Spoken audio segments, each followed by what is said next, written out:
Bienvenue pour les paroles de la vie éternelle avec Marc Joseph. Nous sommes aujourd'hui le 20 septembre 2025 et je suis de retour pour te rappeler, au cas où tu l'aurais oublié, je suis venu te rappeler que ce jour est aussi et est encore pour toi un jour de grâce à vivre avec la présence de Jésus-Christ que tu détiens dans ta vie. Je suis là pour te dire, pas de panique, pas de déprime, pas de découragement. Manifeste seulement ta foi en Jésus-Christ face à tous tes besoins, comme cette femme dont on a parlé depuis 3 jours, cette femme qui dans sa foi a dit à Jésus, même s'il devrait être un petit chien qui ramasse des miettes sous ta table, mais sauve ma fille. Et Jésus l'a sauvée. Et c'est même Jésus-Christ qui est présent dans ta vie et qui te dit, je suis avec toi tous les jours jusqu'à la fin du monde. Je t'invite à réaliser cela et à t'installer dans ta foi, à t'installer dans la paix de Jésus-Christ. La foi en Jésus-Christ va produire la paix dans ton âme, sachant que Jésus-Christ est celui qui te garde, qui veille sur toi. Il est ton bon berger, qui veille sur ses brebis et qui a promis de ne jamais t'abandonner. Confie-toi en Jésus-Christ et plus de panique, plus de peur, plus de découragement, plus de déprime. Manifeste ta foi en Jésus-Christ comme cette femme. Et Jésus-Christ accomplira le vœu de ta foi. Dieu le Père accomplira le vœu de ta foi que tu places en Jésus-Christ. Pas de panique. Jésus-Christ est avec toi. N'oublie pas cela. Je ne connais pas les circonstances de ta vie, mais il y a une chose que je connais avec certitude, c'est que si tu reçois Jésus-Christ dans ta vie, tu ne seras jamais tout seul. Il t'accompagnera toujours. Et il te conduira toujours dans la victoire. Il te donnera la victoire, même sur la mort. Car il dit, celui qui croit en moi vivra même s'il meurt. Ah bon? Oui. Si tu crois en Jésus-Christ, quand ton corps va tomber par terre, on va dire, il est mort. Non, tu ne seras pas mort. Tu vas seulement être transféré dans la dimension divine de Jésus-Christ. Pour rester vivant avec lui cette fois-ci, éternellement. Contrairement à la condamnation mutuelle des hommes qui dit empêchons les de vivre éternellement. Je lui dis, tu te crois en lui, si tu as la foi en lui, tu vivras éternellement. Nous allons continuer la lecture. Nous dans Matthieu chapitre 15, cette fois-ci au verset 29. Jésus-Christ a fini d'honorer la foi de cette femme cananéenne en guérissant sa fille à distance. Cette fille qui était tourmentée par des puissances démoniaques. Matthieu 15, verset 29, j'ai dit, Jésus quitta ces lieux et vint près de la mer de Galilée. Étant monté dans la barque, il s'y assit. Alors s'approche de lui une grande foule, ayant avec elle des boiteux, des aveugles, des muets, des estropiés et beaucoup d'autres maladies. On les mit à ses pieds et il les guérit. Ah, les gens ont entendu parler de Jésus. Ils ont pris la décision d'apporter à Jésus les malades, les estropiés. Tous ceux pour qui on disait qu'il n'y avait pas de solution. Attention, il est bien dit. Alors s'approcha de Jésus une grande foule, ayant avec elle des boiteux, des gens qui boitent, handicapés, des aveugles, aussi handicapés, des muets, des estropiés et beaucoup d'autres malades. On les mit aux pieds de Jésus et il les guérit. Écoutez bien ceci.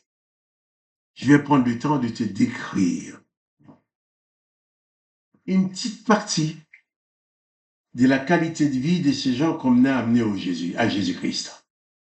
On a amené des boiteux, des gens qui étaient endommagés de pieds, qui boitaient, des aveugles, qui ne voyaient pas, des muets, qui ne pouvaient pas parler, des estropiés. Il parle de beaucoup d'autres maladies, mais je vais prendre déjà ces aveugles estropiés, les boiteux.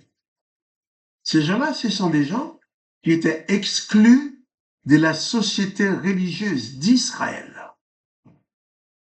À savoir que dans le temple d'Israël, quelqu'un qui a un handicap quelconque, qui a une malformation dans le corps, qui boitait, qui était estropié, n'avait pas le droit d'entrer dans le temple de l'Éternel pour adresser une prière, puisqu'il était considéré comme impur.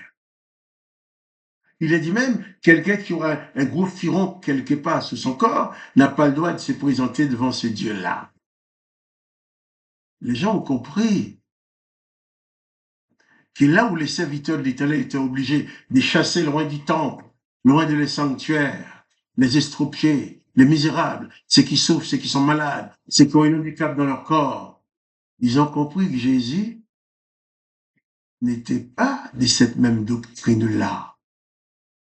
Ils ont compris qu'ils pouvaient amener à Jésus ces estropiés, ces gens qui n'avaient pas droit de citer dans le temple, ces gens que les soi-disant saints d'Israël, les saints serviteurs de l'Éternel ne voulaient pas toucher de leurs mains, parce que ces gens-là étaient considérés comme impurs.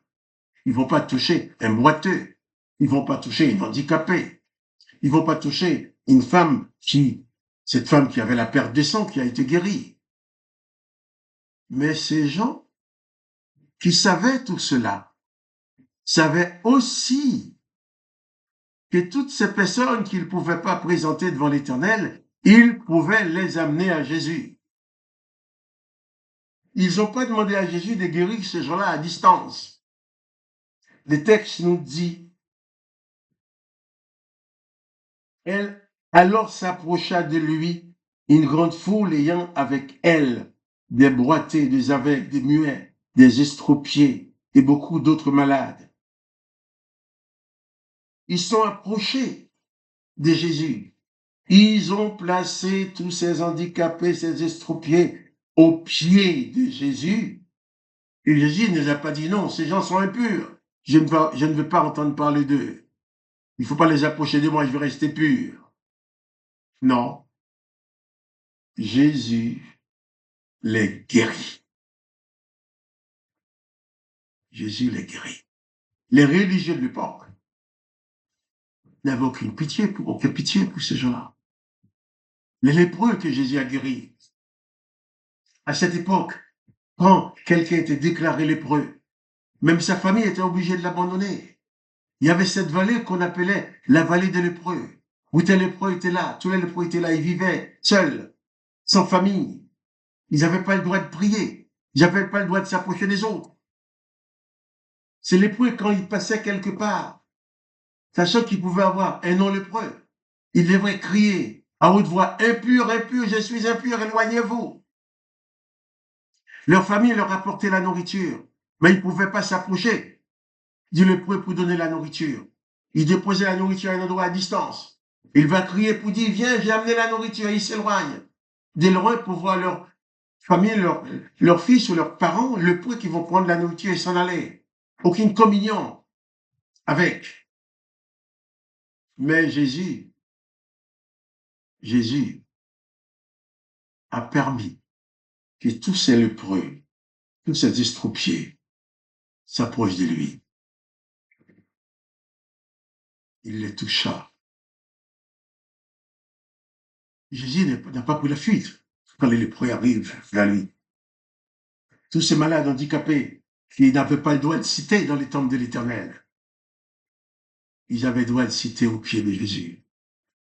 Jésus les a reçus et les a guéris. Quelles que soient les circonstances, cette personne va te dire tu es maudit. Cette personne va te dire tu n'es pas digne de Dieu. Jésus-Christ ne te demande pas d'être digne de lui. Il te demande seulement de venir à lui. Invite Jésus dans ta vie, quel que soit l'état de ta vie. On va dire que tu es une sale pécheresse, un pauvre pécheur, tu mérites rien du tout. Justement, Jésus ne fonctionne pas avec le mérite, il fonctionne avec la grâce. Viens à Jésus tel que tu es, et il sera toujours avec toi, il te sauvera. Quant à moi, Marc-Joseph, je t'ai dit, pas de panique, tu es aimé de Jésus-Christ. et à demain pour les paroles de la vie éternelle.